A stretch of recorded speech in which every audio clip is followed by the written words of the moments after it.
Greetings and salutations, Visigoth here, and today I'm going to show you my low-level Templar Holy Knight build. Basically, this is a build for the people that want to play like a Paladin or a Holy Knight, and want something that's not just staff, Magicka, but still Magicka-based combat. Let me show you the skills. Alright, so basically, as I'm leveling up, I'm going to be focusing on the Adric Spear line. This is where all of my damage is going to come from. So it's all going to be within melee range, basically, but it will actually be magic-based DPS. So the first skill I'm going to take is, the Morph Aurora Javelin. It's just a kind of a good damage, instead of a gap closer, like I'm not going to take the focus charge. One thing you'll find out is that Focus Charge, unlike the Critical Rush skill or the two-handed charge, it actually causes a world cooldown or global cooldown. So you can't immediately cast anything after using Focus Charge. I absolutely hate that. Synergy-wise, it slows me down and it screws up my my sense of timing for combat. So instead of trying to close the gap by charging in, I'm basically going to chuck javelins at my targets and then, run into combat or jog or walk, whatever you want to call it. I'm not going to sprint. I'm just going to go into combat normal speed. But this will allow me to initiate combat before actually being within melee range. So it makes it feel a little faster. Then my next skill is going to be Puncturing Sweep. Basically, this is going to allow me to do DPS, but also still heal me, because I'm, getting 40% healing back from the damage done. So the more that I put into Magicka, and the more that I put into my stamina, or my, I'm sorry, am I saying stamina? I meant, I meant Magicka.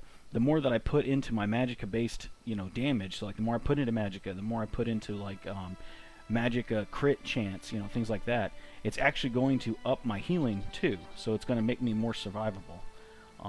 And of course, I've got Honor the Dead. I don't know. I like that as a kind of an oh crap.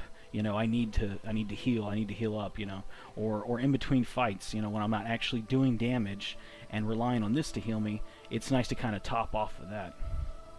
And then the next skill I'm going to have is Defensive Posture. Even though I'm doing magic damage, I kind of prefer melee classes. So defensive posture, I'm not actually going to use actively. It's just on my bar so that it increases how much damage I can block by 5%, and it also reduces how much it costs to block by 5%.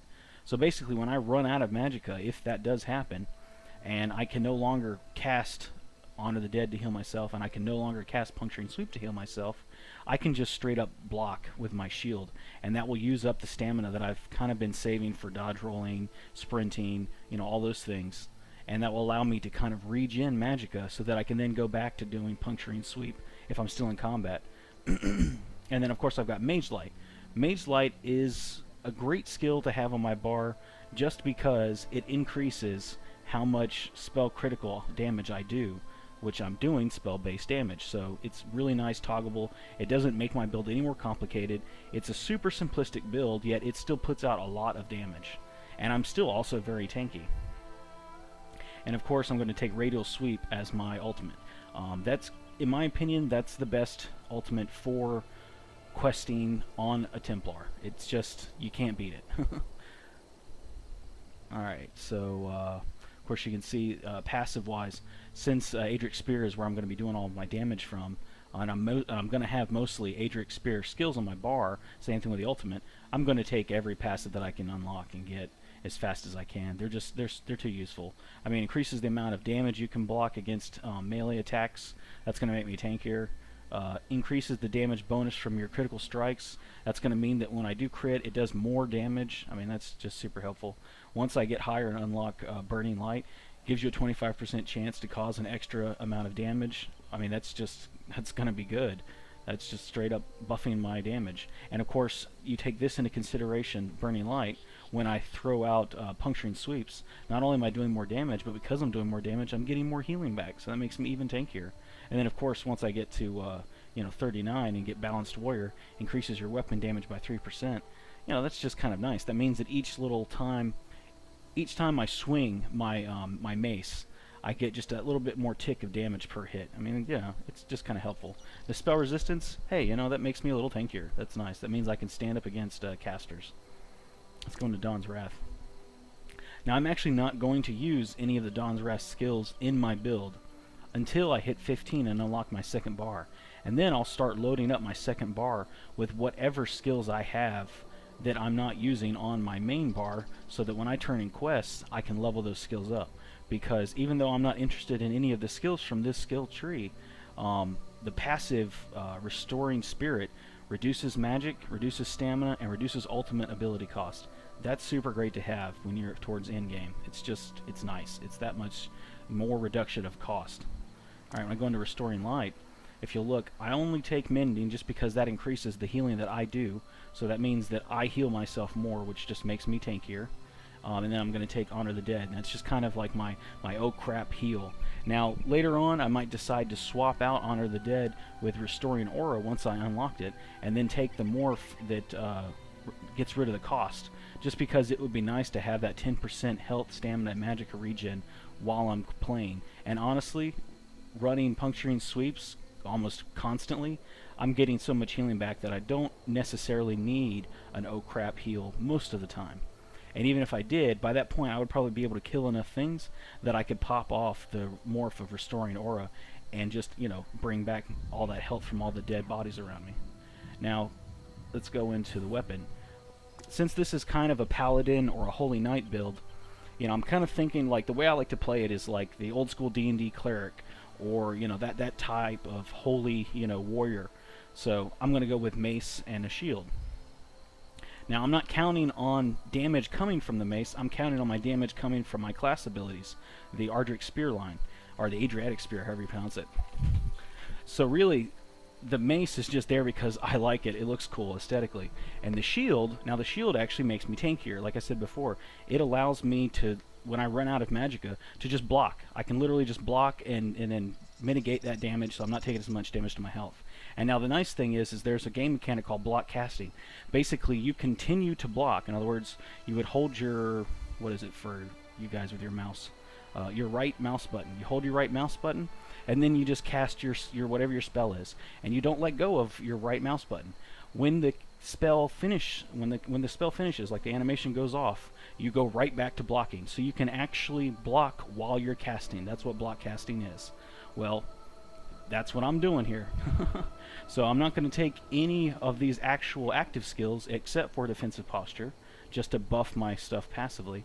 And then I'm going to move in, but I am going to take all of the passive skills.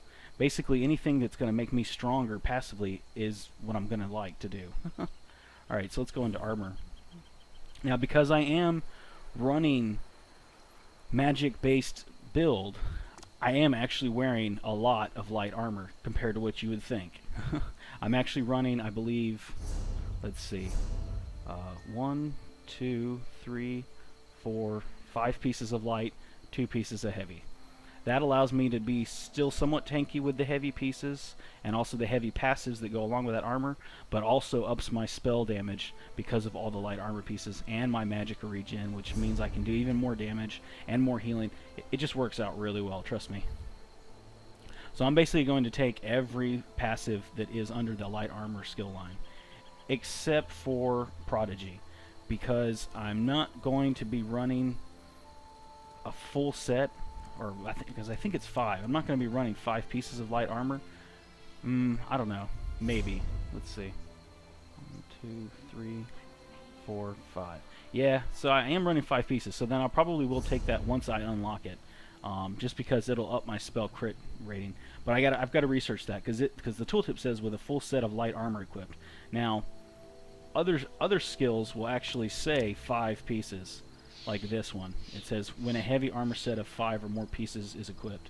Alright, but then there was a lot of debate and discussion back and forth when you look at the medium armor. It says with a full set of medium armor equipped, but it's actually 5 pieces after testing. So I'm going to assume that Prodigy is actually 5 pieces also, and just kind of go with that. But, yeah, see, I don't know. It might not. It might be a full set, because here's one concentration. It says with a light armor set of 5 or more pieces. So I don't know. I have to do some more research into that once I actually level up and get to the higher end game. But same thing with heavy armor. I'm going to take every possible passive skill that I can, just because it's going to boost me and make me stronger, except for bracing, because I'm not going to be wearing 5 pieces of heavy armor. So I'll avoid that one, but I'll take all the other passives. Alright, let's go into World. Once I level up the Soul Magic skill line and get some more skill points, I'm going to take all of the passives for Soul Summons, just because that makes gaming easier, and I'm going to take all the passives for Soul Lock, just because that means that I don't have to worry about Soul Gems as much. Alright, let's go into Guild. Now for the Fighters Guild, I'm not actually going to take any of the Fighters Guild skills. If I get to the once I get to the point where I have lots of excess skill points, I will probably start taking Slayer and Banish the Wicked, just because, hey, why not take more damage if you've got the skill points? You know, it allows me to do more damage, and it also grants me more ultimate, which is nice. So this one's more damage, this one's more ultimate. And I usually tend to take Intimidating Presence just because that makes questing faster for me. Let's go to Mage's Guild. Same thing with Mage's Guild. I'm not actually going to take any of the other skills except for Mage Light, just because Mage Light is going to buff how much damage I do. And once I actually get Mage Light to morph, you know, to rank 4 or rank 5, however you want to consider it, and I can morph it, I'm going to take the version that actually increases how much magic I have instead of reducing. That's going to make me like even function better than I am now. Alright, let's go. And I am going to take Persuasive Will, because that's just like Intimidating Presence. Basically, it allows me an option to skip things in dialogues when I'm doing quests.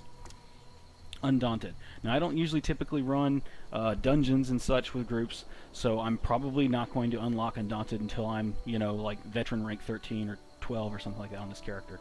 So I'm not going to worry about that just now.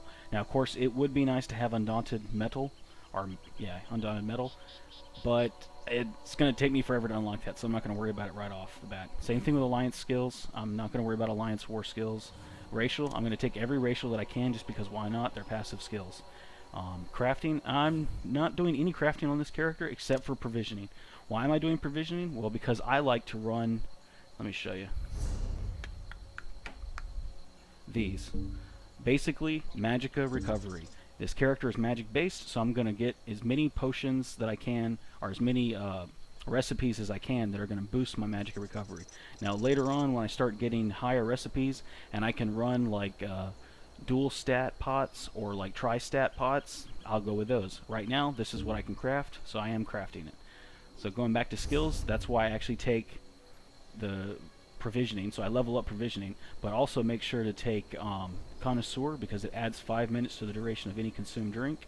And of course, this keeps ranks up, so like, you know, when you get to 3, I think it's like 45 minutes. That's pretty good. And then Brewer, so that when I brew and I actually make the potion or the drinks, I get more. Just that means I have to, you know, I don't have to gather as many skills or gather as many crafting resources. Alright, now I'm just trying to keep this video short and straight to the point. I haven't spent any champion points yet, even though I have them, because there's no telling if you'll have champion points or if you won't, you know. So that's just bonus stuff. Now, you know, since I am magic based, I would basically take everything that's going to make my build play style, you know, heavier or stronger. You can look at other people's videos to kind of get an opinion on that. Right now, I'm just going to leave that out.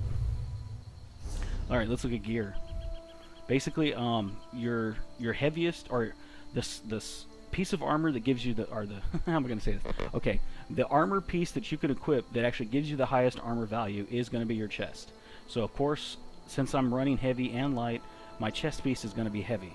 Now then, the second heaviest pieces are actually your helmet, your shoulders, or your legs. They're the exact same armor value. If you put on, like you'll notice here, the legs, they're light, they're 108 armor value. The shoulders, they're light, they're 108 armor value. If I put a helmet on and it was a light helmet, it would also be 108 armor value. So basically, it doesn't matter if you put on a helmet, shoulders, or legs, but one of them should also be heavy, including your chest. After that, everything else is just light. I haven't even gotten to where I'm crafting set bonus gear for this character yet. I mean, I'm literally just starting. I'm going to be going through gear so fast that it's just an extra hassle to actually run over and craft set bonuses. But, with that said, when I do start crafting set bonuses, I'm probably going to go with... Shoot, I don't have the add-on on this character. I should have turned it on. Basically, I'm going to go with anything that's going to make my Magicka stronger.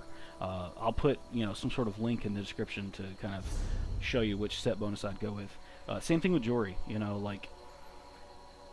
right now I'm so low level, I haven't really like gotten anything special.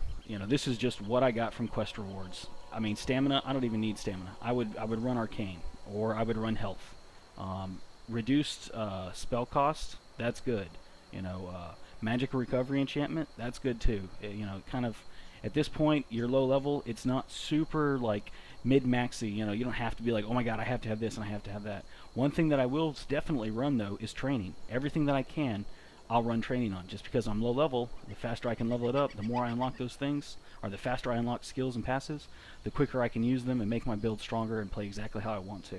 So you notice I've got training on everything that I already had training on. And those things that I didn't have training on, I put Divine on, just because Divine is going to kick up my Moonstone. And now the actual Moonstone that I run for this build is the Mage, because at lower levels, it seems like more magic or more stamina is better than magic regen or stamina regen. Now when you get higher level and your pool of whatever your resource is larger, then I would definitely say that regen is my preferred way to go. At lower levels, just straight up stat boosting is the better way to go. You're going to see more of a difference. So with that said, I take the Mage, because it increases my maximum Magicka. Now, it would be kind of nice to, let me think, what am I trying to say now? Oh, and of course you can see attribute points wise. Basically, I try to pump as many as I can into Magicka, because that's where everything's coming from. Now, you will need a little bit of health, you know, just because you want a little bit of tankiness, because the way that I'm playing.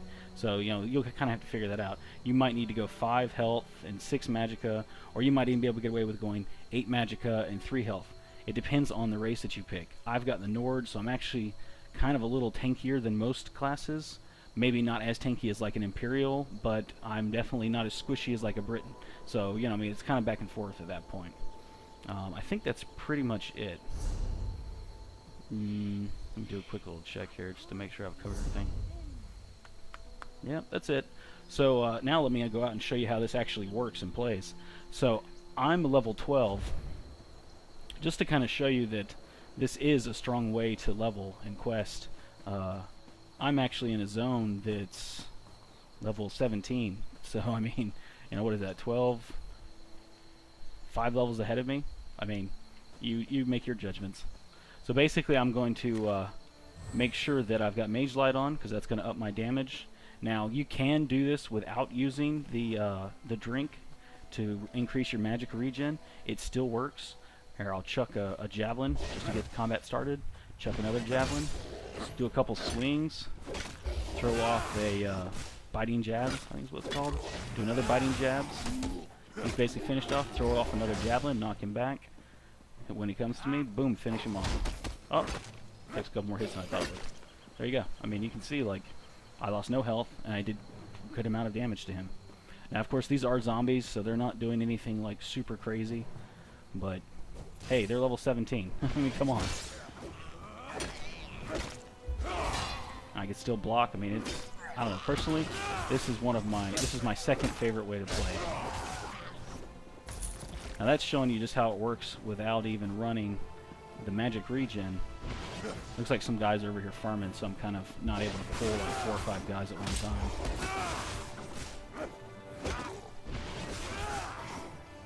But you can see I'm starting to kind of get low on Magicka. I mean, I can still keep going, but this is why I like to have the magic drink, just because it makes it even faster. So I'm going to pop my drink, and then you can see how fast I can go. And how much content I can clear just by doing this. Let's see if there's any guys I'm going to pull over here. I'm going to do a little bit of sprint. Oh! I got a little stun on me, so I'm not going to be able to go super fast. Yeah, see, like I just ran out of magic because I was spamming that a couple times. But with the regen, it's enough that I can do a couple light attacks.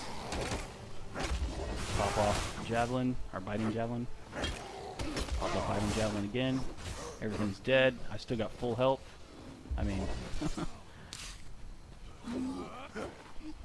This is super tanky, and it's not giving up lots of DPS.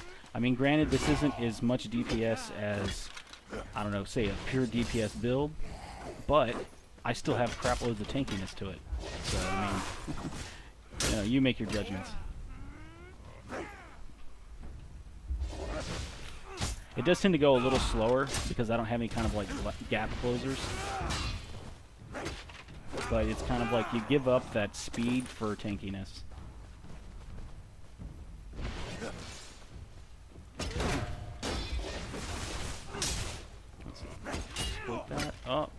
low on health. Pop off my big heal. Boom. Back up to full health.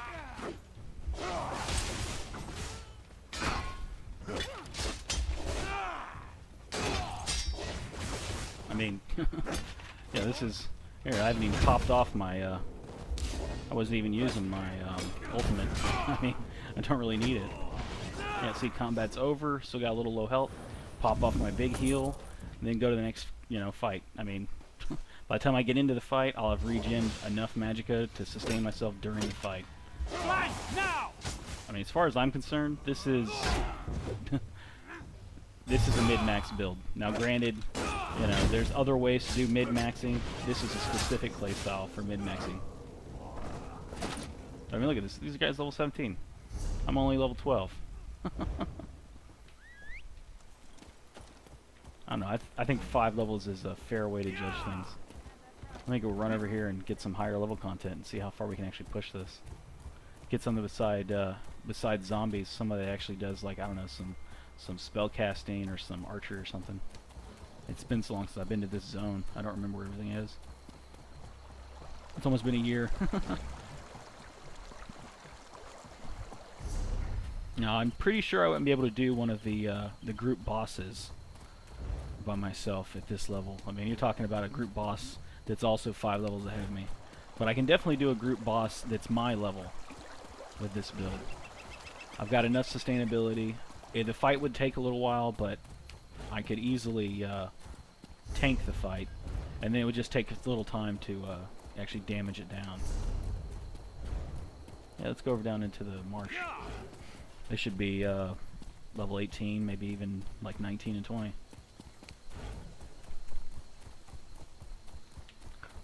I don't usually push this far ahead in content because I actually play for the game, so I have no idea at what point it'll become ridiculous and you just can't go any farther.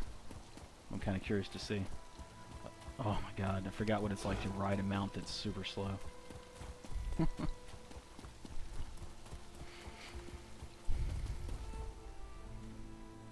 But there's a, I'll put a link in the description.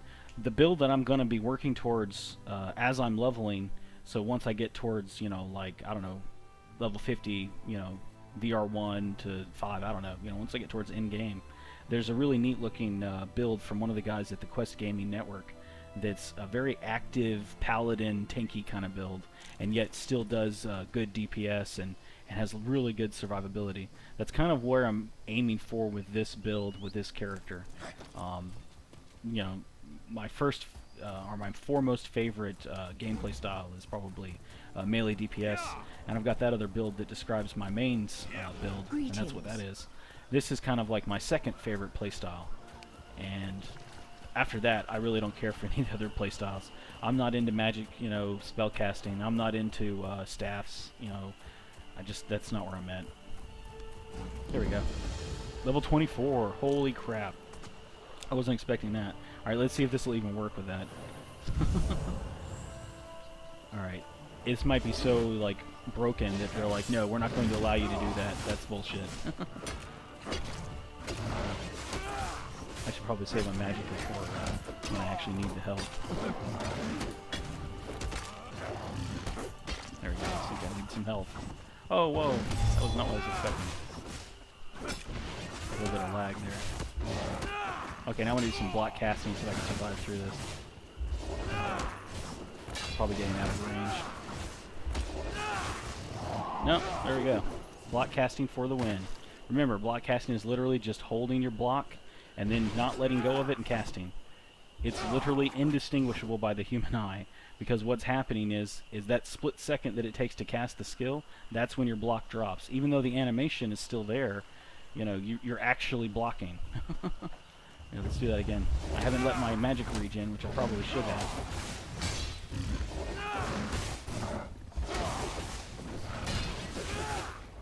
Yeah, in a case like this, I really should be letting that third attack get off. Do a couple light swings, pop off a big hill, go back to block casting. Oh, I'm out of magic.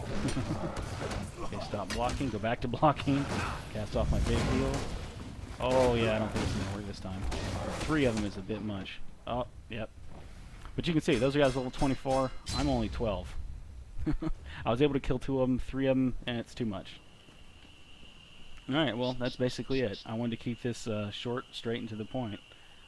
You know, if you like this, hey, adopt it. If you don't, oh well, I like it. You know, thanks. Have fun, and goodbye.